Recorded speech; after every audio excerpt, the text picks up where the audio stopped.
जय राधा माधव कुंज बिहारी।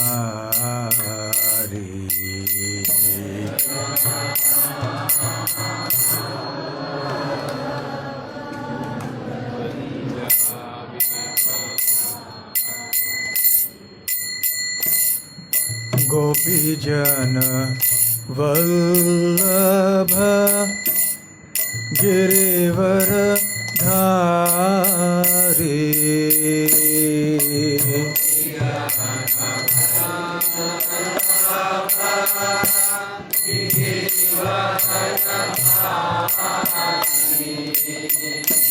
गोपीजन वल्लभ गिरिवर धारी।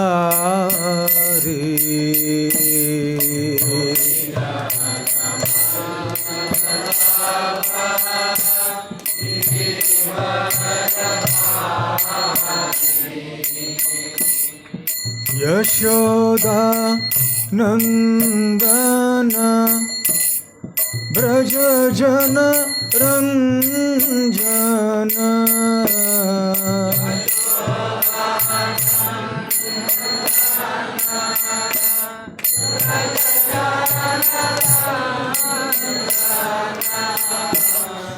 यशोदानंदन ब्रज जन रंजन।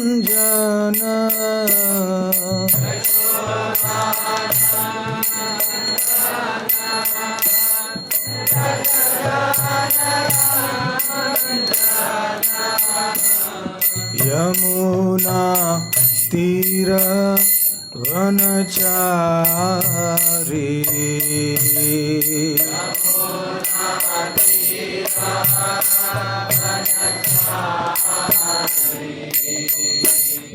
यमुना तीर वनचारी।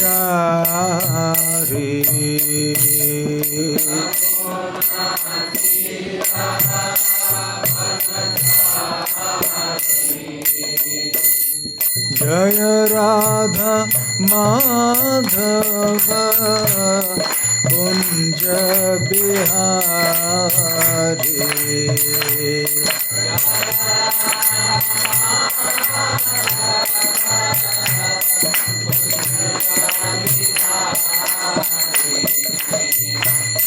हरे कृष्ण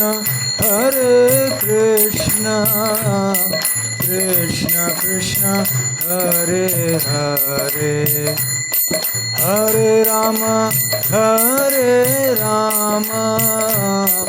राम राम हरे हरे।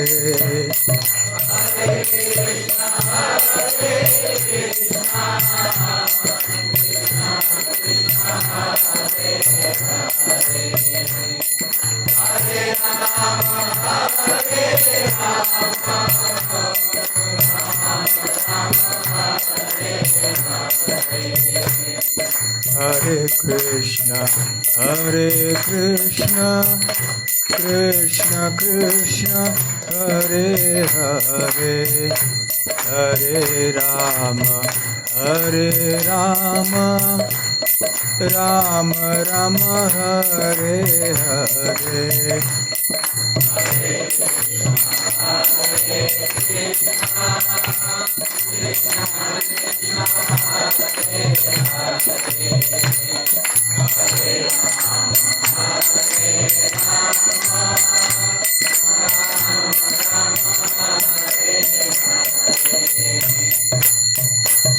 जय राधा गोकुलानंद, राधा गोकुलानंद राधे।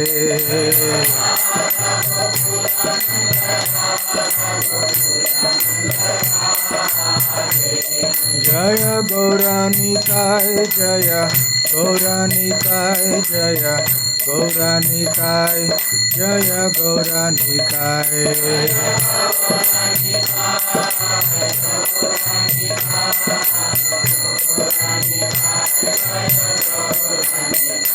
जय जगन्नाथ जय जगन्नाथ जय बलदेव जय सुभद्रा।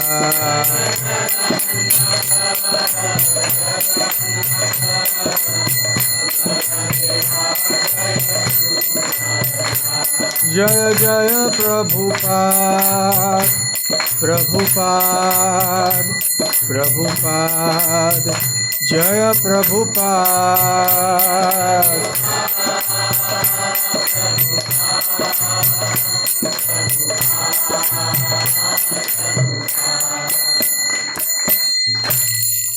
जय ओम विष्णुपाद परमहंस परिव्राजकाचार्य स्तोत्र सत।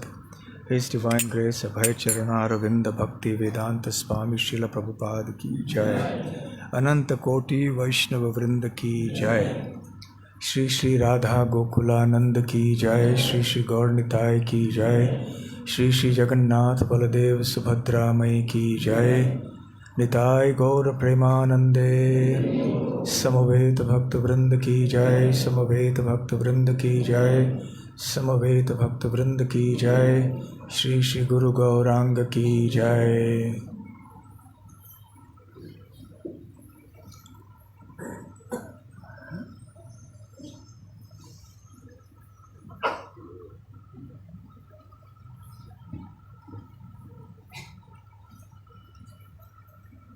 ओम नमो भगवते वासुदेवाय।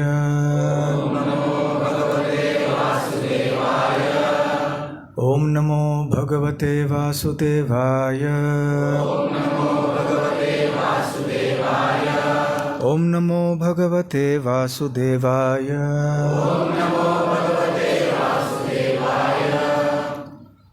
जय जय श्री चैतन्य जय नित्यानंद।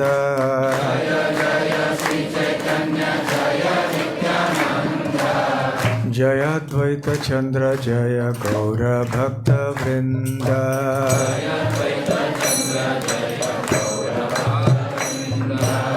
जय जय श्री चैतन्य जय नित्यानंद।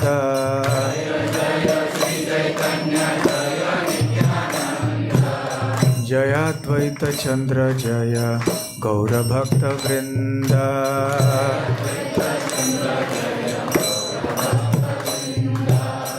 जय जय श्री चैतन्य जय नित्यानंद।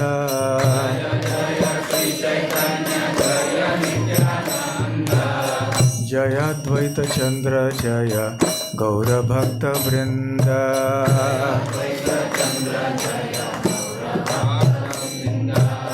जय जय श्री चैतन्य जय नित्यानंद।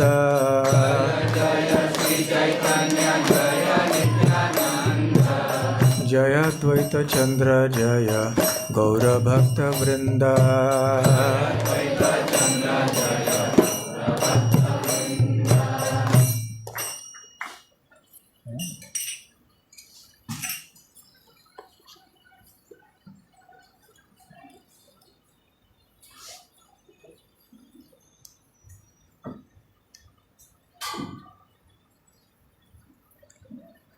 श्री चैतन्य चरितामृत मध्य लीला 12वां अध्याय श्लोक संख्या 204।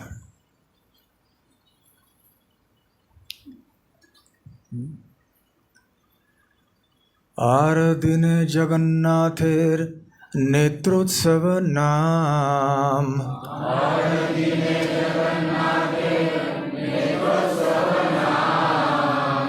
महोत्सव हैल भक्तिर प्राण समान।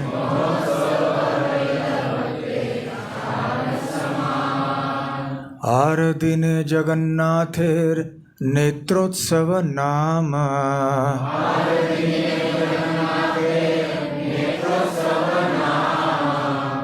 महोत्सव हैल भक्तिर प्राण समान।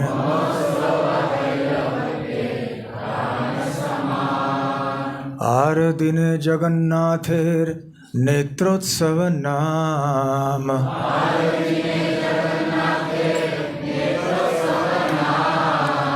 महोत्सव हैल भक्तिर प्राण समान।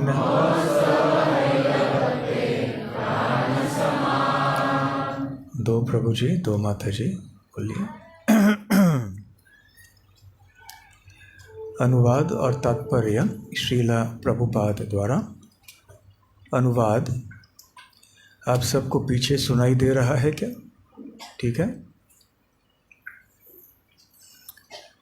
अनुवाद और तात्पर्य श्रीला प्रभुपाद द्वारा। अगले दिन नेत्रोत्सव मनाया गया। यह महोत्सव भक्तों के प्राणों के समान था। तात्पर्य: जगन्नाथ के अभिषेक महोत्सव के बाद रथ यात्रा से एक पखवाड़ा पहले भगवान जगन्नाथ के शरीर को नहलाने के बाद फिर से रंगने की आवश्यकता पड़ती है। यह अंगराग कहलाता है। नव यौवन के दिन प्रातःकाल बड़ी ही सज धज से नेत्रोत्सव मनाया जाता है, जो भक्तों को प्राण तुल्य प्रिय है। ओम ज्ञानतिमिरान्धस्य ज्ञानाञ्जनशलाकया चक्षुरुन्मीलितं येन तस्मै श्रीगुरवे नमः। श्रीचैतन्यमनोभीष्टं स्थापितं येन भूतले स्वयं रूप कदा मह्यं ददाति स्वपदान्तिकं। वन्देऽहं श्रीगुरो श्रीयुतपदकमलं श्रीगुरोन् वैष्णवांश्च। श्रीरूपं साग्रजातं सहगण रघुनाथान्वितं तं सजीवं साद्वैतं सावधूतं परिजनसहितं कृष्णचैतन्यदेवं श्रीराधाकृष्णपादां सहगण ललिता श्रीविशाखान्वितांश्च। नमो विष्णुपादाय कृष्णप्रेष्ठाय भूतले श्रीमते भक्तिवेदांत स्वामिनिति नामिने। नमस्ते सारस्वते देवे गौरवाणी प्रचारिणे निर्विशेष शून्यवादी पाश्चात्य देशतारिणे।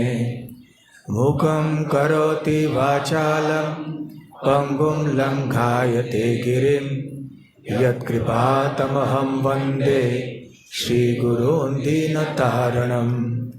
वाञ्छाकल्पतरुभ्यश्च कृपा सिन्धुभ्य एव च पतितानां पावनेभ्यो वैष्णवेभ्यो नमो नमः। नमो महावदान्याय कृष्णप्रेमप्रदायते कृष्णाय कृष्णचैतन्य नामने गौरत्विषे नमः। पंचतत्वात्मकं कृष्णं भक्तरूपस्वरूपकं भक्तावतारं भक्ताख्यं नमामि भक्तशक्तिकम्। आराध्यो भगवान् ब्रजेशतनयस्तद्धाम वृन्दावनम्। रम्या काचिदुपासना व्रजवधू वर्गेण या कल्पिता। श्रीमद्भागवतं प्रमाणममलं प्रेमापुमर्थो महान्। श्रीचैतन्यमहाप्रभोर्मतमिदं तत्रादर न परः। हे कृष्ण करुणा सिन्धो दीनबन्धो जगत्पते गोपेश गोपिका कांत राधा कांत नमोस्तुते। तप्त कांचन गौरांगी राधे वृंदावनेश्वरी वृषभानुसुते देवी प्रणमामि हरिप्रिये। जय श्री कृष्ण चैतन्य प्रभु नित्यानंद श्री अद्वैत गदाधर श्रीवासादि गौर भक्त वृंद। कृष्णा हरे कृष्णा कृष्णा कृष्णा हरे हरे, हरे राम राम राम हरे हरे। हरे कृष्णा। 2 रविवार पहले हम सब ने एक बहुत ही महत्वपूर्ण और मधुर उत्सव मनाया था। कौन सा था वो उत्सव? जगन्नाथ स्नान यात्रा। जैसे कि उस दिन चर्चा हुई थी, साल में एक बार और केवल एक बार श्री जगन्नाथ, श्री बलभद्र, श्री सुभद्रा देवी और सुदर्शन, इनका अभिषेक होता है। वैसे प्रतिदिन उनके उत्सव मूर्ति मदन मोहन जी का अभिषेक होता है और दर्पण या आईने में भगवान जगन्नाथ, बलदेव, सुभद्रा का अभिषेक होता है। परंतु स्नान यात्रा के दिन प्रत्यक्ष रूप से भगवान का अभिषेक होता है। और पास में रहे कौन से कुएं से जल लाया जाता है? आपको याद है? सोना कुआं। तो सोना कुआं नाम का कुआं वहाँ पे मंदिर के प्रांगण में है, तो वहाँ से जल लाया जाता है और भगवान का अभिषेक किया जाता है। बहुत बड़ी मात्रा में श्रद्धालु भक्त वहाँ पर एकत्र हो जाते हैं और स्नान यात्रा का महोत्सव न केवल मंदिर के प्रांगण में खड़े हुए भक्तों को दिखाई पड़ता है, परंतु जो मंदिर के बाहर हैं नीचे, उन्हें भी दिखाई पड़ता है। जब ऐसे स्नान हो जाता है शीतल जल से, तो भगवान जगन्नाथ बीमार हो जाते हैं, बुखार आ जाता है उनको, और वो एकांत स्थान में चले जाते हैं, रत्नवेदी नाम के स्थान में। वहाँ पर 15 दिन वो दर्शन नहीं देते हैं। वहाँ पर लक्ष्मी देवी उनकी सेवा करती हैं निजी रूप से। साथ साथ में उनके दैत्यपति सेवक उनके बहुत निकट से सेवा करते हैं। केवल इन 15 दिनों में वो ऐसी सेवा करते हैं। साधारण जितने भी अन्य सेवाएं होती हैं जगन्नाथ मंदिर में 350 दिन के लिए, वो अब इन 15 दिनों में नहीं होते हैं। भगवान जगन्नाथ के दिव्य शरीर पे जो रंग है वो थोड़ा 1 साल में हल्का सा हो जाता है, इसलिए दोबारा भगवान के शरीर को रंगने की आवश्यकता होती है। इसलिए ये स्नान यात्रा का महोत्सव आयोजित किया जाता है। पानी से अभिषेक करने के बाद जितना भी रंग है वो धुल जाता है और इसलिए दोबारा नया रंग भगवान के शरीर के ऊपर डालने की आवश्यकता पड़ती है। इसलिए भगवान दर्शन नहीं देते हैं 15 दिनों के लिए।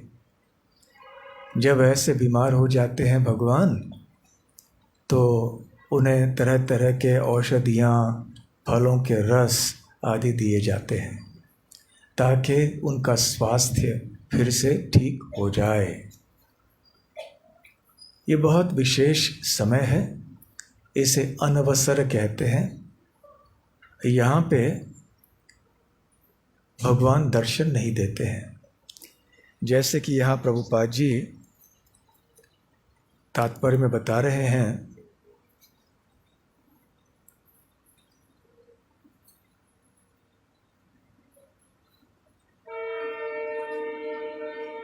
यानी दूसरे तात्पर्य में कहते हैं कि इतने दिन भगवान का दर्शन करने की आदत सबको हो जाती है। सारे जगन्नाथपुरी के निवासी प्रतिदिन प्रातः काल में या दिन में कभी आके भगवान जगन्नाथ के सुंदर रूप का दर्शन करने के आदी हो जाते हैं। और जब भगवान 15 दिनों तक ऐसे दर्शन नहीं देते हैं तो उनके लिए ये बहुत ही असहनीय पीड़ा हो जाती है। पीड़ा किस चीज़ की होती है और कब होती है? जब हमें प्रेम होता है तब। भगवान से प्रेम न हो और भगवान का दर्शन अनेक दिनों से न हो तो सकता है कोई पीड़ा न हो, परंतु जहाँ भगवान के प्रति प्रेम हृदय में है और प्रतिदिन हम भगवान का दर्शन करने के आदी हैं और भगवान का दर्शन नहीं मिल पाता है तो ये बहुत बड़े दुख की बात हो जाती है भक्तों के लिए। जब चैतन्य महाप्रभु वहाँ पे निवास करते थे तो इस समय पर उन्हें भी ऐसे अत्यंत पीड़ा होती थी भगवान जगन्नाथ का दर्शन न होने के कारण। इसलिए वो पास में आलाल नाथ नाम के स्थान में जाते थे। वहाँ पे रहकर जब 15 दिन का समय बीत जाता था तब वो लौट के आ जाते थे। तो खैर ऐसे 15 दिन बीत जाते हैं स्नान यात्रा में, दर्शन नहीं होते हैं भगवान के। इसलिए आप देखें कि हमारे मंदिर में भी जहाँ भगवान जगन्नाथ के विग्रह हैं हम दर्शन नहीं ले पाते हैं। भगवान थोड़े अभी तक ठीक हुए नहीं हैं, अब 2 दिन में हो जाएंगे ठीक। तो जब भगवान के शरीर का चित्रण होता है, चित्रित हो जाते हैं, रंग जाते हैं भगवान, तो फिर दर्शन देने के लिए तैयार हो जाते हैं। परंतु दर्शन देने के पहले एक बहुत विशेष उत्सव होता है, बल्कि दर्शन का ही उत्सव है जिसे नेत्रोत्सव कहते हैं। इसके बाद वाले दिन फिर रथ यात्रा का महोत्सव मनाया जाता है। अब ये कौन सा महीना चल रहा है? आषाढ़। ये आषाढ़ का आज कौन सा दिन है, कौन सी तिथि है? अमावस्या है, कल प्रतिपदा है और परसों दिन द्वितीया तिथि है शुक्ल पक्ष की। तो द्वितीया, आषाढ़ शुक्ल द्वितीया में भगवान जगन्नाथ की रथ यात्रा होती है। उसके पहले वाले दिन अर्थात आषाढ़ शुक्ल प्रतिपदा पे अर्थात कल के दिन ये नेत्रोत्सव मनाया जाता है। नेत्रोत्सव का अर्थ है नेत्रों के लिए उत्सव, हमारे नेत्रों के लिए उत्सव। क्यों? क्योंकि जब हम भगवान जगन्नाथ का सुंदर रूप का दर्शन करते हैं तो हमारे लिए, हमारे आँखों के लिए एक बहुत बड़ा उत्सव बन जाता है। उत्सव अर्थात बहुत ही आनंद का समय, उत्सव जिसका पालन करके हृदय बहुत प्रसन्न हो जाता है। वैसे भौतिक उत्सव भी होते हैं और आध्यात्मिक उत्सव भी होते हैं। भौतिक उत्सवों को तो लोग मनाते ही मनाते हैं, जैसे अपना कोई जन्मदिन मनाते हैं, कोई और कुछ उत्सव मनाते हैं, परंतु इसमें तथाकथित सुख या आनंद ही मिलता है, सच्चा आनंद नहीं मिलता है। सच्चा आनंद तो केवल भगवान की सेवा में मिल सकता है। इसलिए जो आध्यात्मिक उत्सव होते हैं उनको अवश्य हमें मनाना चाहिए। जो व्यक्ति सुख चाहता है, आनंद चाहता है, उसे ऐसे भगवान के महोत्सवों को निश्चित मनाना चाहिए। तो जब ऐसे हम उत्सव मनाते हैं तो हम भक्ति में प्रगति करते हैं। तो ये है नेत्रोत्सव, क्योंकि हमारी आँखें श्रीमद् भागवतम के अनुसार केवल भगवान के सुंदर रूप का दर्शन करने के लिए बनाए गए हैं और किसी चीज़ का दर्शन करने के लिए नहीं। इसलिए हम भक्ति पथ में अभ्यास कर रहे हैं, प्रयास कर रहे हैं, हमारे आँखों को हम प्रशिक्षण दे रहे हैं कि वो केवल भगवान के रूप को देखने में ही आनंद लेने का अनुभव कर लें। तो जैसे जैसे हम भक्ति के साधन करते हैं, श्रवण कीर्तन की इत्यादि, तो धीरे धीरे से भगवान के प्रति हमारे हृदय में आकर्षण बढ़ने लगता है। तो ये नेत्रोत्सव बहुत प्रसिद्ध उत्सव है, क्योंकि इस दिन पे भगवान पहली बार स्नान यात्रा के बाद भक्तों को दर्शन देते हैं। बड़े ही आतुरता से भक्त लोग इस दिन की प्रतीक्षा कर रहे होते हैं, क्योंकि 15 दिन वो दर्शन नहीं कर पाए और अब भगवान जगन्नाथ दर्शन देंगे, तो बहुत आतुरता से राह देखते हैं और बड़ी संख्या में वहाँ पर लोग आते हैं। ऐसे बताया जाता है कि जो इस समय भगवान का दर्शन करता है, न केवल स्नान यात्रा के समय परंतु नेत्रोत्सव के समय भी, उसके कोटि कोटि जन्मों के पाप नष्ट हो जाते हैं।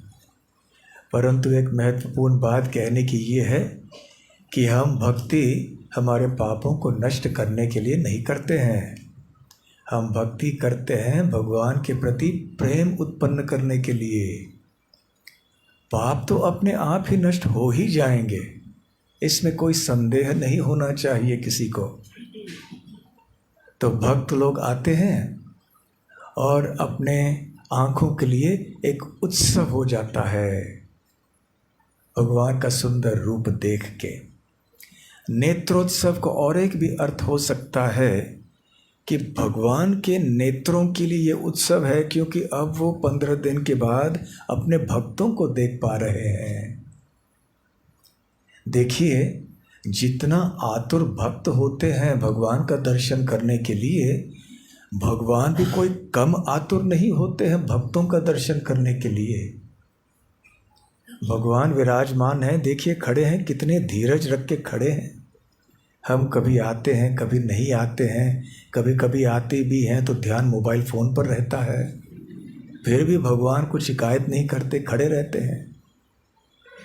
हम यदि किसी से बात कर रहे हैं और बात करते करते व्यक्ति अपने मोबाइल फ़ोन देख रहा है, तो आपको बुरा नहीं लगेगा कि भाई मेरे साथ बात कर रहे हो, मोबाइल फ़ोन छोड़ो, मुझसे बात कर लो।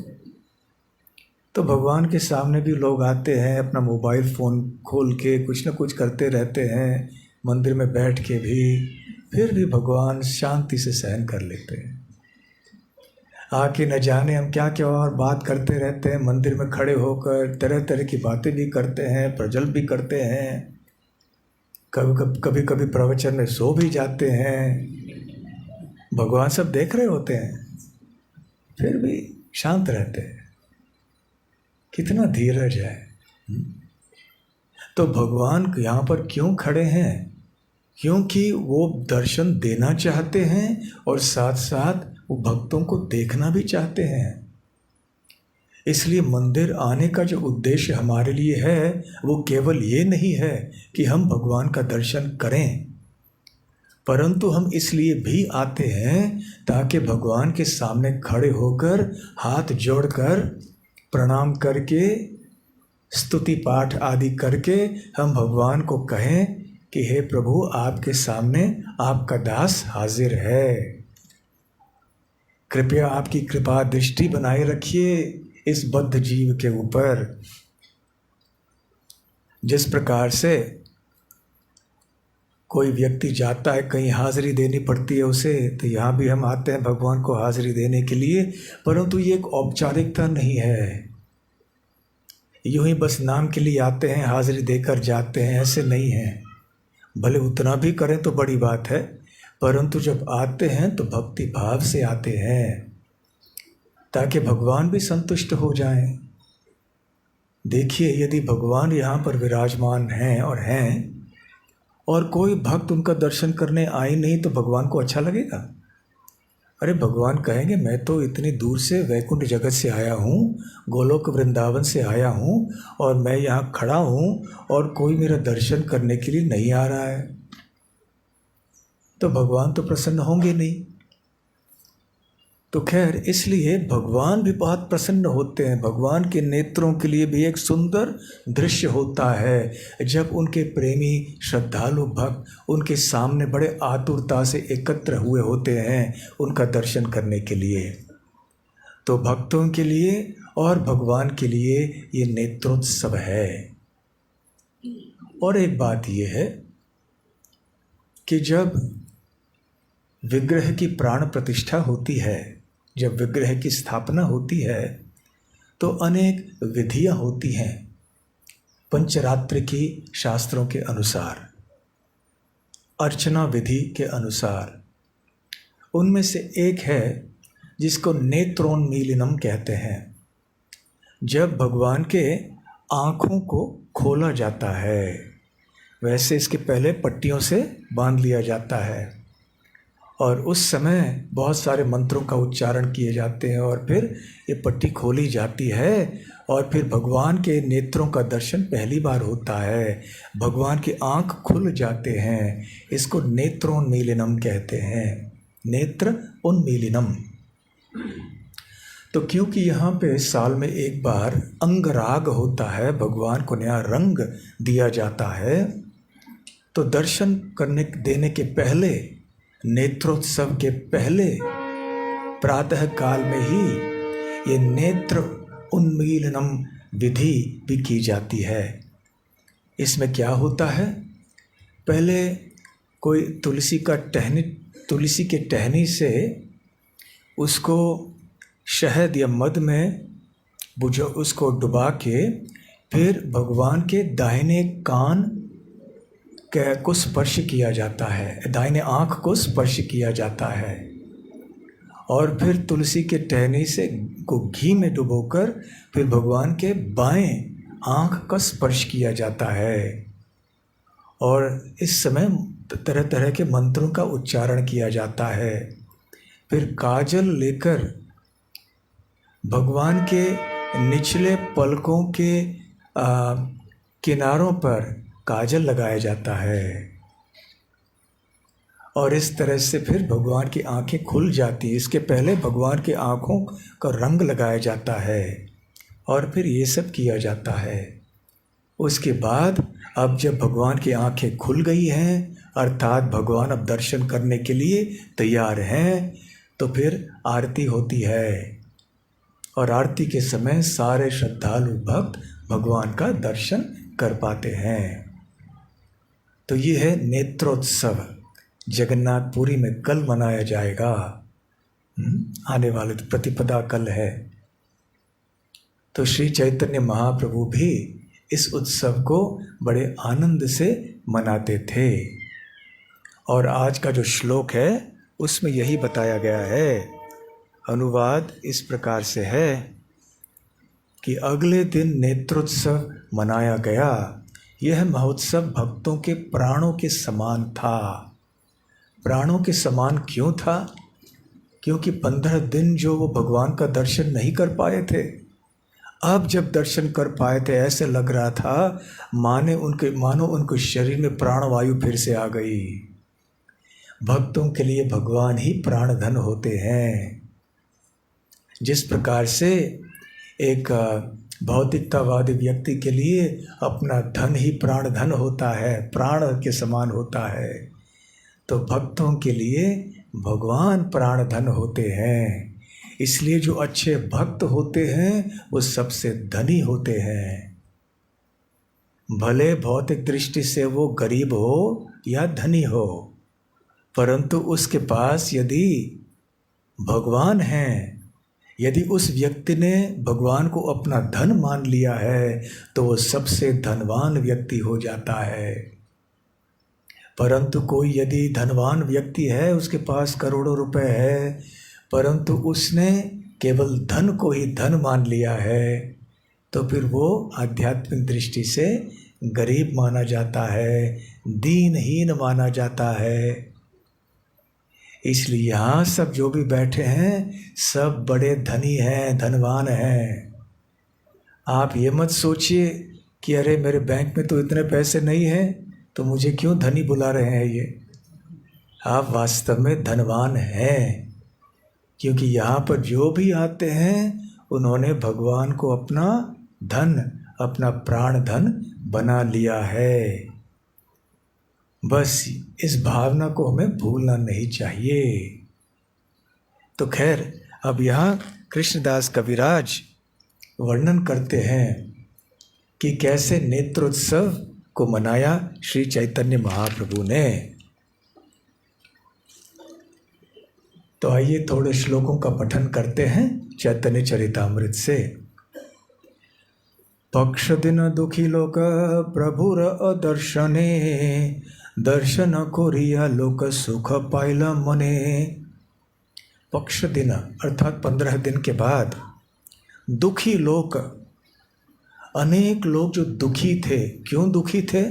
प्रभुर अदर्शने, प्रभु के दर्शन न पाने के कारण दुखी थे जो लोग। 15 दिन के बाद दर्शन कोरिया लोक सुख पाइलो मने, तो फिर भगवान का दर्शन पाके अब सुखी हो गए।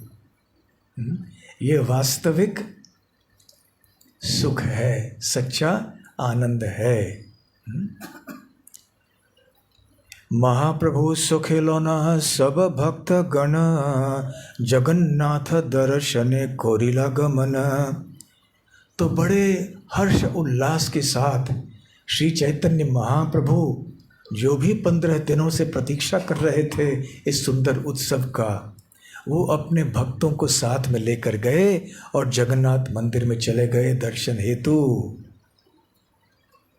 और उनके साथ में उनके भक्त थे। आगे चले काशीश्वर और पीछे चले गोविंद, और आसपास में उनके सारे भक्त थे, ताकि श्री चैतन्य महाप्रभु को भीड़ के कारण कोई असुविधा न हो। तो परमानंदपुरी, ब्रह्मानंद भारती इत्यादि उनके आगे थे। स्वरूप दामोदर और अद्वैत आचार्य उनके बगल में थे। और बड़े आतुरता से ये सारे भक्त श्री चैतन्य महाप्रभु के पीछे पीछे जगन्नाथ के मंदिर में प्रविष्ट हुए। पाछे पाछे चली जाई आर भक्त गण, उत्कंठाते गेला सब जगन्नाथ भवन। पाछे पाछे चली मतलब पीछे चलते चलते सारे भक्तगण गए, जगन्नाथ भवन में गए। और किस भावना से गए? उत्कंठाते गेला सब। उत्कंठा ये बहुत महत्वपूर्ण शब्द है हमारे लिए। उत्कंठा अर्थात आतुरता, बहुत तीव्र इच्छा। भक्ति रसामृत सिंधु नाम के ग्रंथ में श्रील रूप गोस्वामी ने कहा है कि जब व्यक्ति बहुत ऊंचे स्तर को प्राप्त हो जाता है, विशेष करके भाव भक्ति के स्तर में, तो उसके अंदर एक गुण जो आ जाता है अनेक गुणों में, वो है समुत्कंठा, सम्यक उत्कंठा। भगवान को देखने की, भगवान का दर्शन करने की परिपूर्ण लालसा, इसको उत्कंठा कहते हैं। भक्ति मार्ग में यही एक उपाय है भगवान को प्राप्त करने के लिए। तत्र लौल्यम अपि मूल्यम एकलम। चैतन्य महाप्रभु ने भी कहा है कि भगवान को यदि प्राप्त करना होगा तो हमारे हृदय में तीव्र इच्छा होनी चाहिए भगवान को प्राप्त करने के लिए। तो उत्कंठाते गेला सब, तो सारे भक्त लोग उनका पीछा करते करते चले गए। दर्शन लोभेते कोरी मर्यादा लंघन, भोग मंडपे जाना कोरे श्री मुख दर्शन। तो भगवान को देखने की उत्कंठा या आतुरता के कारण उन्होंने मर्यादा का उल्लंघन किया। क्या मर्यादा? वैसे बताया जाता है, एक उदाहरण श्रील प्रभुपाद जी यहाँ तात्पर्य में देते हैं कि जहाँ पे भगवान को भोग चढ़ाया जाता है तो वहाँ पे जाना नहीं चाहिए, परंतु भक्तों की इतनी लालसा थी, इतनी तीव्र इच्छा थी भगवान का दर्शन करने के लिए, जितने भी विधि निषेध थे उनका सख्ती से पालन न करके वो सीधे भगवान का दर्शन करने के लिए अंदर चले गए। हम नकल नहीं कर सकते हैं। इस बहाने, ये बहाना बनाकर कि हम देखिए कितना उत्कंठित हैं और हम नियमों को तोड़ के अंदर चले जाएं, हमें ऐसे नहीं करना चाहिए, परंतु अंतःकरण में, हमारे हृदय में इस भावना का अनुशीलन करना चाहिए। क्रमशः आंतरिक प्रगति इस भाव की करानी चाहिए, न कि बाह्य दृष्टि से हम चैतन्य महाप्रभु के अनुयायियों की नकल करें। फिर चैतन्य महाप्रभु की दशा कैसी थी? कविराज गोस्वामी कहते हैं, त्रिशार्थ प्रभुर नेत्र भ्रमर युगल, गाढ़ तृष्णाय पिए कृष्णेर वदन कमल। त्रिशार्थ, त्रिषा आर्त, जो बहुत प्यास से पीड़ित थे। क्या पीड़ित था चैतन्य महाप्रभु की? क्या पीड़ित थे? उनकी आंखें। त्रिशार्थ प्रभुर नेत्र, उनकी आंखें बहुत प्यास से पीड़ित थी, आंखें बहुत तरस रही थी भगवान का दर्शन करने के लिए। भ्रमर युगल, और उनकी आंखें ऐसे दो भ्रमर की तरह बन गई। भ्रमर अर्थात भंवरे। जो भंवरे होते हैं उन्हें मधु या शहद बहुत पसंद है, तो ऐसे स्थान में मंडराते रहते हैं जहाँ उन्हें ये अमृत या मधु मिल सके। तो चैतन्य महाप्रभु के दो आंखें बड़े हो गईं और वो भंवरों के समान हो गईं, और वो किस तरह के शहद या मधु को चाहते थे? भगवान जगन्नाथ के सुंदर मुखारविंद के मधु का दर्शन करना चाहते थे, पान करना चाहते थे। गाढ़ तृष्णाय पिए कृष्णेर वदन कमल। तो उन्होंने क्या कर लिया? उनकी गाढ़ तृष्णा, बहुत तीव्र प्यास को उन्होंने बुझाया। कैसे बुझाया? उन्होंने आँखों से भगवान जगन्नाथ कृष्णेर वदन कमल, उनके सुंदर मुखारविंद का दर्शन किया। अमृत जैसे उनका जो मुखारविंद है उसका दर्शन उन्होंने उसको पिया अपनी आँखों के माध्यम से। बहुत ही काव्यात्मक दृष्टि से कविराज गोस्वामी ने वर्णन किया है। हमें भी कैसे भगवान का दर्शन करने का प्रयास करना चाहिए, न केवल आके बस औपचारिकता के लिए भगवान को देखें और चले जाएं, परंतु भक्ति का सार है भाव, भक्ति का सार है हृदय। जो भी हम भगवान की सेवा में करते हैं हृदय से करना चाहिए। फिर कविराज गोस्वामी कहते हैं, प्रफुल्ल कमल जिनी नयन युगल, नीलमणि दर्पण कांति गंड झलमल। तो नयन युगल, भगवान जगन्नाथ के दो नयन, दो आँखें थीं। वो कैसे थीं? प्रफुल्ल कमल, खिले हुए कमल पुष्पों के समान थीं भगवान जगन्नाथ के नेत्र। ये दर्शन कौन कर रहे हैं? चैतन्य महाप्रभु। नीलमणि दर्पण कांति गंध झलमल, और उनका जो ग्रीव है, उनका जो गर्दन है वो कैसे है? ऐसे मान लीजिए नील मणियों से बना हुआ कोई दर्पण है, और उनके गले में एक माला थी, गंड झलमल। झलमल क्या कर रहा था? वहाँ पे एक प्रफुल्ल कमल, कमलों का हार भी उनके गले में लटक रहा था। तो प्रभुपाद जी तात्पर्य में बताते हैं कि जब भगवान जगन्नाथ का दर्शन करते थे श्री चैतन्य महाप्रभु, तो पीछे से करते थे दर्शन।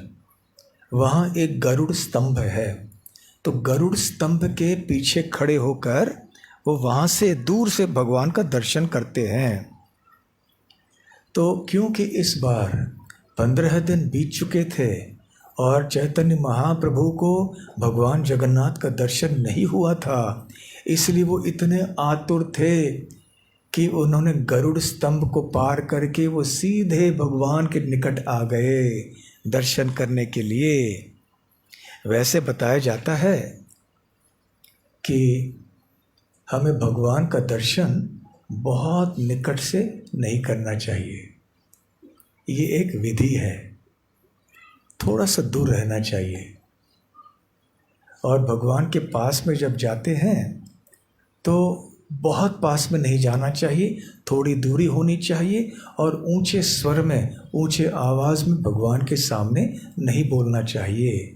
सिवाय जब हम कीर्तन कर रहे होते हैं या जब कथा हो रही होती है माइक के ऊपर, वो भी चिल्ला चिल्ला के नहीं बोलना चाहिए। फिर भी भगवान के सामने भी जब खड़े होते हैं और विशेष रूप से जो भक्त भगवान के सिंहासन पर चढ़ के भगवान का श्रृंगार करते हैं या जो भक्त भगवान की आरती उतारते हैं, उनको भोग अर्पण करते हैं इत्यादि, उनको तो ये विशेष रूप से ख्याल रखना चाहिए कि भगवान के सामने न तो हमें बहुत निकट जाके दंडवत प्रणाम करना चाहिए, न हमें जाके वहाँ बहुत निकट से ऊंची आवाज़ में बात करनी चाहिए। और जब हम बाहर से आते हैं तो थोड़े दूर पर यहाँ खड़े होकर हम दर्शन करते हैं। परंतु महाप्रभु के हृदय में दर्शन करने की लालसा इतनी तीव्र हो गई थी कि वो बहुत निकट आ गए। श्रील प्रभुपाद जी कहते हैं कि भगवान और गुरु दोनों के बहुत निकट नहीं जाना चाहिए। ऐसे बहुत निकट जाने से क्या होता है? अति परिचयात अवज्ञा। इसलिए साधारण व्यक्ति के प्रति भी एक अपराध की भावना उत्पन्न हो सकती है, तो व्यक्ति की बात दूर रही, भगवान के प्रति भी ऐसे एक नकारात्मक भाव उत्पन्न हो सकता है। इसलिए दर्शन करते समय थोड़ा सा थोड़ी दूरी रखनी चाहिए। तो प्रभुपाद जी कहते हैं कि जो विग्रह के, भगवान के विग्रह के निजी सेवक होते हैं और जो गुरु के सेवक होते हैं, उनको बहुत सावधान होना चाहिए ताकि वो लापरवाही का शिकार न बन पाएं। तो फिर आगे कविराज गोस्वामी कहते हैं, बांधुलीर फूल जिनी अधर सुरंग, ईशत हसित कांति अमृत तरंग। तो भगवान का जो हनवटी थी उसका रंग कैसा था? उसका रंग, उसमें एक लालिमा थी। किस प्रकार की? बांधुली एक फूल का नाम है। उसका जैसे रंग होता है वैसे ही उनके हनवटी का रंग था। और इससे क्या हो गया? हसित कांति अमृत तरंग। और उनके स्मित हास्य के द्वारा सौंदर्य उनके मुखारविंद का अनेक गुना बढ़ गया और ऐसे लग रहा था कि अमृत की लहरें बह रही हैं उनके मुखारविंद से। और श्री चैतन्य महाप्रभु खड़े होकर इस अमृत का पान अपनी आँखों से कर रहे थे। हमारी जीवन की सफलता इसी में है कि हमारी दृष्टि भी इसी तरह से एक न एक दिन हो जाए। जब इतना लगाव हो जाए और जैसे हम देखें भगवान को, ऐसे प्रतीत हो कि अमृत की लहरें बह रही हैं। ये कोई भावुकता की बात नहीं है, ये वास्तव में आध्यात्मिक प्रगति का एक लक्षण है। एक बार श्रील प्रभुपाद जी जब प्रवचन दे रहे थे या भक्तों से बात कर रहे थे, तो वो बता रहे थे कि भगवान के हाथ सब जगह हैं, उनके पैर सब जगह हैं इत्यादि, ताकि उनके भौतिक हाथ पैर नहीं हैं। तो एक भक्त ने उनसे पूछा कि प्रभु श्रील प्रभुपाद, भगवान जगन्नाथ को हम कैसे समझे? उनके पैर तो दिखाई नहीं पड़ते, चरण दिखाई नहीं पड़ते, उनके हाथ भी कुछ विचित्र से लगते हैं। तो प्रभुपाद जी ने कहा कि जैसे तुम्हें दिखाई पड़े वैसे ही देखो। कहने का तात्पर्य ये था कि जैसी तुम्हारी भक्ति में प्रगति होगी वैसे वैसे तुम्हारी दृष्टि बदलेगी, तुम्हारा दर्शन बदलेगा। जब श्री चैतन्य महाप्रभु भगवान जगन्नाथ का दर्शन करते थे तो उन्हें साक्षात वृंदावन के श्याम सुंदर गोविंद बांसुरी बजाने वाले मुरलीधर कृष्ण दिखाई पड़ते थे, जो त्रिभंग रूप में विराजमान होते थे, खड़े हुए होते थे। हम जैसे जगन्नाथ को देखते हैं वैसे महाप्रभु को नहीं दिखाई पड़ता था। जब महाप्रभु जगन्नाथ के सामने आते थे उनको श्याम सुंदर कृष्ण दिखाई पड़ते थे बांसुरी बजाते हुए। और भगवान जगन्नाथ तो हैं ही वैसे। भगवान जगन्नाथ आखिर कौन है? वो वही श्री कृष्ण हैं जो द्वारका में रहते हुए विरह की भावना का अनुभव कर रहे हैं। किन से विरह? वृंदावन और वृंदावन के भक्तों से विरह की भावना का अनुभव कर रहे होते हैं। तो खैर यहाँ चैतन्य महाप्रभु दर्शन कर रहे हैं। श्रीमुख सुंदर कांति बाढ़े क्षणे क्षणे कोटि भक्त नेत्र भृंग कौरे मधुपाने। श्रीमुख सुंदर कांति बाढ़े क्षणे क्षणे। तो भगवान जगन्नाथ के मुखारविंद की कांति प्रति क्षण बढ़ती गई। कोटि भक्त नेत्र भृंग कौरे मधुपाने। और जितने भी भक्त थे, सैकड़ों हजारों भक्त वहाँ पे एकत्र हुए थे, उनकी आंखें भंवरों के समान थीं और वो भगवान जगन्नाथ के सुंदर मुखारविंद के मधु का पान कर रहे थे। कौरे मधु पाने, मधुपान अर्थात उस मधु को पी रहे थे। कैसे पी रहे थे? उनके आँखों से। देखिए, भक्ति में हम अनेक विचित्र बात सुनते हैं। हम कभी कभी सुनते हैं कि हमें भगवान को जानना चाहिए, देखना चाहिए कानों से। श्रीमद् भागवत में ऐसे कहा गया है, श्रुतेक्षित।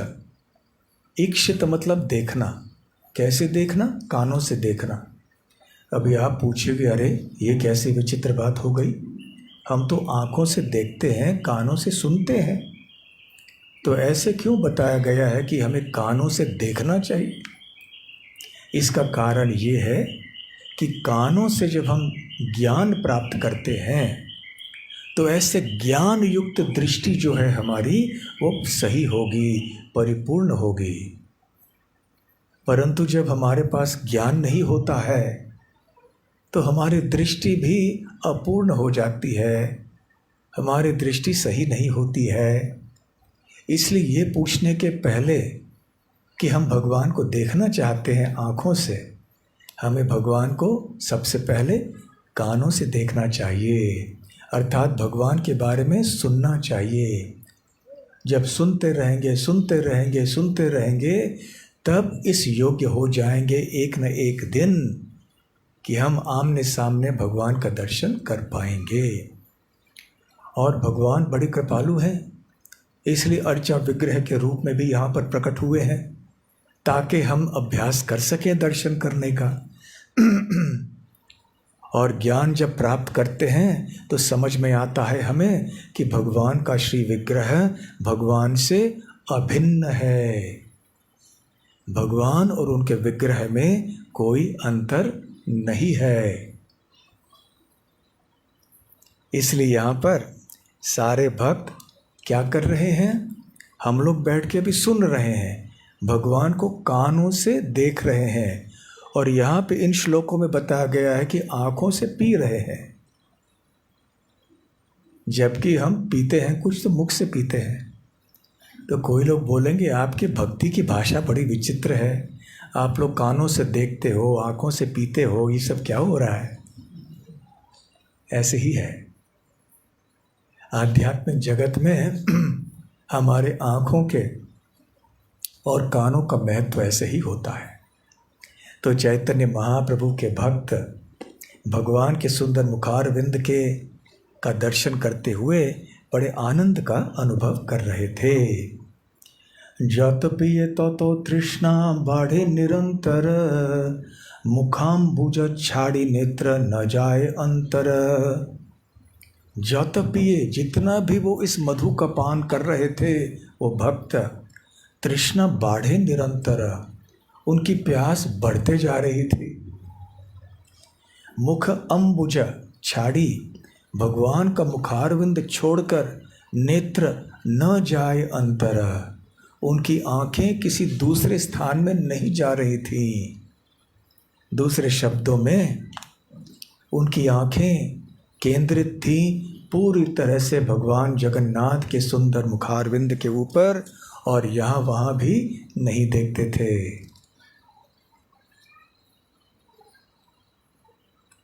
यही मत महाप्रभु लौन भक्त गण, मध्यान्ह पर्यंत कोइलो श्री मुख दर्शन। तो इस प्रकार से चैतन्य महाप्रभु और उनके भक्तों ने मध्यान्ह काल तक भगवान जगन्नाथ के सुंदर मुखारविंद का दर्शन किया। उनकी आंखें यहाँ वहाँ भटकी नहीं, और ऐसे उन्होंने नेत्रोत्सव, नेत्रों का उत्सव मनाया बड़े धूमधाम से। और उसके बाद फिर बहुत कीर्तन आदि भी किया भक्तों ने। वैसे उसके बाद वाले दिन भी, या उसके पहले दिन, भक्त श्री चैतन्य महाप्रभु ने अपने भक्तों को साथ में ले जाकर गुंडीचा मंदिर का मार्जन कराया। आप तो जानते हैं कि रथ यात्रा में भगवान जगन्नाथ अपने मंदिर से बाहर आते हैं, रथ पे सवार हो जाते हैं, रथ चलती है गुंडीचा मंदिर। गुंडीचा मंदिर में भगवान लगभग 9 दिन रहते हैं, और फिर उल्टी रथ यात्रा होती है।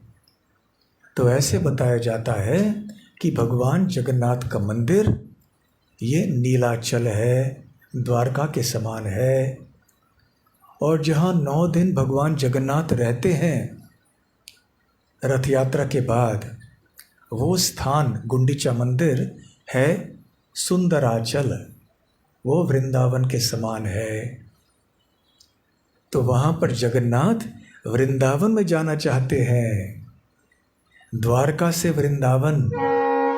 और इसलिए जब भक्त लोग भगवान जगन्नाथ बलदेव सुभद्रा को रथ पे बिठाकर खींच रहे होते हैं, ये भाव इस प्रकार से है कि गोपियाँ श्री कृष्ण को कुरुक्षेत्र से वृंदावन खींच के ले जा रही हैं, क्योंकि भगवान जगन्नाथ का भाव भी ऐसे है, वृंदावन के विरह में वो स्थित होते हैं।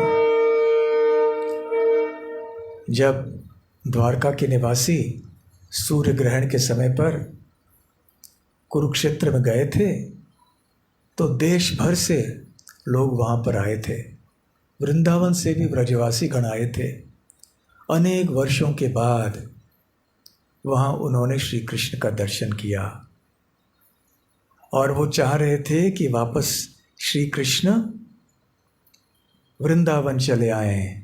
यहाँ जो श्री कृष्ण को देख रहे थे वो तो बड़े राजकुमार थे, बड़े ठाठ में थे, सोने का किरीट था, हाथी घोड़े और तरह तरह के, और एक राजकुमार का वेश वगैरह धारण किया हुआ था। परंतु वृंदावन की गोपियाँ श्री कृष्ण का किस वेश देखना चाहती थी? कौन सा वेश? एक ग्वाल बाल का वेश, जहाँ वृंदावन में रह के श्री कृष्ण बांसुरी बजाएंगे, गायों के साथ चलेंगे, वन में गायों को चराने के लिए ले जाएंगे। ऐसे श्री कृष्ण को वो देखना चाहते थे। तो ये रथ यात्रा का भाव होता है। इसलिए गुंडीचा मंदिर वृंदावन के समान है, जगन्नाथ मंदिर द्वारका के समान है। तो नेत्रोत्सव जब हो जाता है, उसके बाद वाले दिन रथ यात्रा होती है द्वितीया तिथि को, और उसके पहले वाले दिन गुंडीचा मार्जन होता है। श्री चैतन्य महाप्रभु जब भी वो जगन्नाथपुरी में रहते थे, अपने भक्तों को साथ में ले जाकर वो गुंडीचा मंदिर को साफ करते थे। श्रील कृष्णदास कविराज गोस्वामी ने बड़े विस्तार में इस चैतन्य चरितामृत के मध्य लीला के 11वें अध्याय में वर्णन किया है कि ये मार्जन का कार्य या ये सेवा किस प्रकार से आयोजित की जाती थी। चैतन्य महाप्रभु ने झाड़ू लगाया, भक्तों ने भी झाड़ू लगाया, फिर जल डाल दिया, जल के बाद भी झाड़ू लगाया और इसको बिल्कुल साफ कर दिया, ऐसे माने कि वो पत्थर नहीं मणियाँ है। और इसका तात्पर्य ये है कि जब हम मंदिर का मार्जन करते हैं तो वास्तव में केवल मंदिर का मार्जन नहीं कर रहे होते हैं, हमारे हृदय का मार्जन हम करते हैं। तो यहाँ पर जब कई बार भक्त लोग आके सेवा करते हैं तो ये मत सोचिए कि ये साधारण कोई सेवा है, मंदिर साफ करने की सेवा। ये करके हमारा हृदय साफ हो रहा है, ऐसा समझ लीजिए कि हमारे हृदय में झाड़ू मार रहे हैं हम। ऐसे कोई भौतिक झाड़ू नहीं है जो हमारे हृदय के अंदर जा सकता है, परंतु वे कोई झाड़ू लेकर भगवान के मंदिर का मार्जन करेंगे तो ये उपयुक्त झाड़ू है हमारे हृदय को साफ करने के लिए।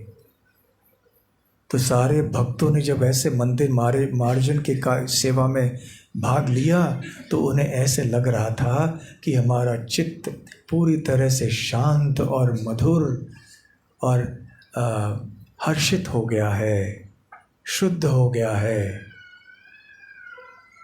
तो ये है भगवत सेवा का चमत्कार। तो अब गुंडीचा मंदिर की तैयारी पूरी तरह से हो गई। अब गुंडीचा मंदिर जो है पूरी तरह से तैयार था भगवान जगन्नाथ का स्वागत करने के लिए। फिर नेत्रोत्सव के बाद फिर रथ यात्रा का उत्सव मनाया गया और भगवान जगन्नाथ पहुंच जाते हैं गुंडीचा मंदिर। वहाँ भक्त दर्शन करने के लिए आ जाते हैं और फिर भगवान लौट के जगन्नाथ मंदिर में आ जाते हैं। और उसके बाद बीच में लक्ष्मी देवी थोड़ी अप्रसन्न हो जाती हैं, क्योंकि जब जगन्नाथ भगवान जाना चाहते हैं तो लक्ष्मी देवी पूछते हैं कहाँ जा रहे हैं आप। भगवान को भी उत्तर देना पड़ता है, कहाँ जा रहे हैं। बोला आप ही आ रहा हूँ, बस 2 दिन में आ रहा हूँ, अभी अभी आया, बस गया और आया। लक्ष्मी देवी को संशय तो होता है, ऐसे ही बात करते हैं सब लोग।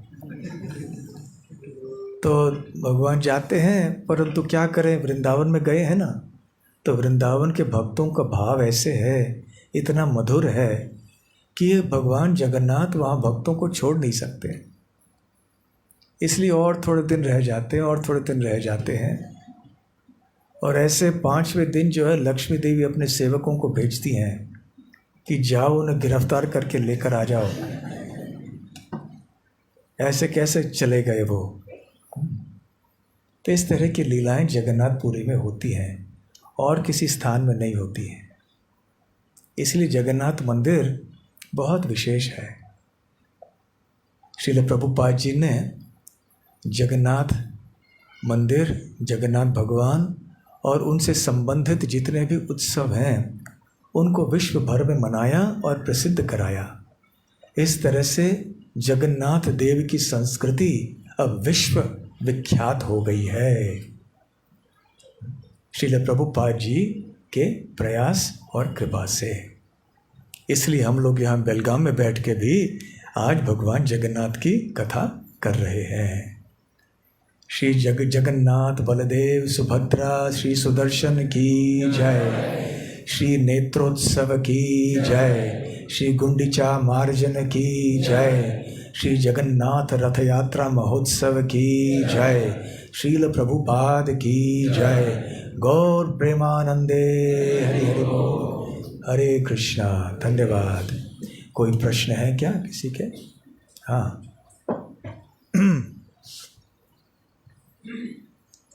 हरे कृष्णा महाराज जी। हरे कृष्णा। महाराज जी, जब हम सपने में किसी महाराज जी को देखते हैं राधा के साथ, तो इसका मतलब क्या होता है?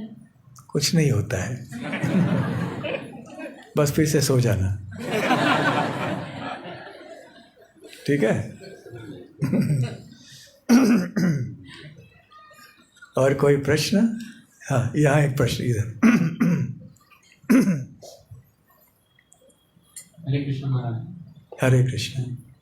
महाराज जी, भगवान के गुणों के बारे में श्रवण करना, क्या यही अधिकृत मार्ग है भगवान का दर्शन करने के लिए? बिल्कुल बिल्कुल, श्रवण से ही हम योग्य हो जाते हैं दर्शन के लिए।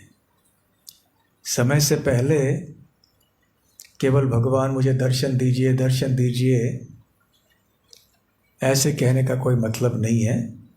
दर्शन की लालसा भले रखें मन में, परंतु श्रील भक्ति सिद्धांत सरस्वती ठाकुर ने क्या कहा था कि हमें भगवान श्री कृष्ण की इतनी अच्छी तरह से सेवा करनी चाहिए कि भगवान हमें देखने के लिए आतुर हो जाएं, न कि हम भगवान को देखने के लिए आतुर हो जाएं। हम इतनी अच्छी तरह से सुने उनके बारे में और सेवा करें कि भगवान देखना चाहेंगे कि कौन सा है वो बेलगाम का भक्त जो इतनी अच्छी तरह से मेरी सेवा कर रहा है, कहाँ है वो, कहाँ है, देखो तो सही। तब हमारा जीवन सफल हो जाएगा, फिर दर्शन अपने समय में सही आ जाएगा, ठीक है। हरे कृष्णा। महाराज, ये जो आंखों से भगवान के रूप को पीना बहुत अन्य जगह पे भागवतम में वर्णन है, तो इसका क्या मतलब है महाराज? क्या है इंटेंसिटी का दर्शन, कितना इंटेंसिटी, और क्या इसके बारे में इसको हम समझ सकते हैं? ये कहने का एक भाव है कि जो पहुँचे हुए भक्त होते हैं वो भगवान के सौंदर्य से बहुत ही आकर्षित हो चुके होते हैं, इसलिए जब वो भगवान के सुंदर रूप का दर्शन करते हैं तो उन्हें ये अमृत तुल्य लगता है, और इसलिए वो इसका पान करते रहते हैं। कैसे? आँखों से। एक उपमा है ये, मानिए कि ऐसे एक मधु है, ये अमृत है जिसका वो अपने आँखों से पी रहे हैं। एक काव्यात्मक ढंग से कहने की बात है, ठीक है। ठीक है, बहुत बहुत धन्यवाद। हरे कृष्णा। श्रील प्रभुपाद की जय।